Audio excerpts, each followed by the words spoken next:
বিমস্টেক সম্মেলনের সাইডলাইনে নরেন্দ্র মোদী ও ডক্টর ইউনূসের দ্বিপাক্ষিক বৈঠকে কারা সবচেয়ে বেশি লাভবান হয়েছে কালেকটিভলি যদি আপনি দেখেন, হাসিনা সরকারের পরাজয়ের পর গত 8 মাস ধরে ভারতীয় সোকল মিডিয়াগুলো বাংলাদেশ সম্পর্কে যে miss information disinformation globally serve করতেছে, এটা কিন্তু 24-এর নব্য স্বাধীন বাংলাদেশের জন্য কোনোভাবেই শুভকর নয়।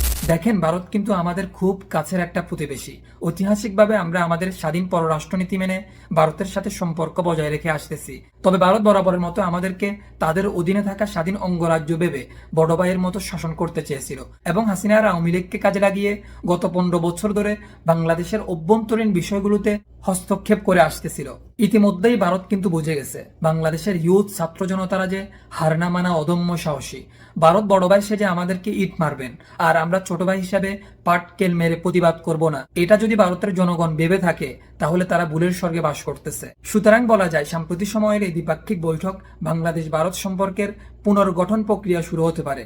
এতে দুদেশই উপকারিত হবে এবং বিদ্যমান বিভেদ ও দুদেশের অস্থিতিশীল সম্পর্কের আংশিক অবসান ঘটারও একটা সম্ভাবনা দেখা যায়। তবে লং টার্ম সম্পর্কের জন্য এই দ্বিপাক্ষিক বৈঠক কোনো কার্যকরী ভূমিকা রাখবে বলে আমার মনে হয় না।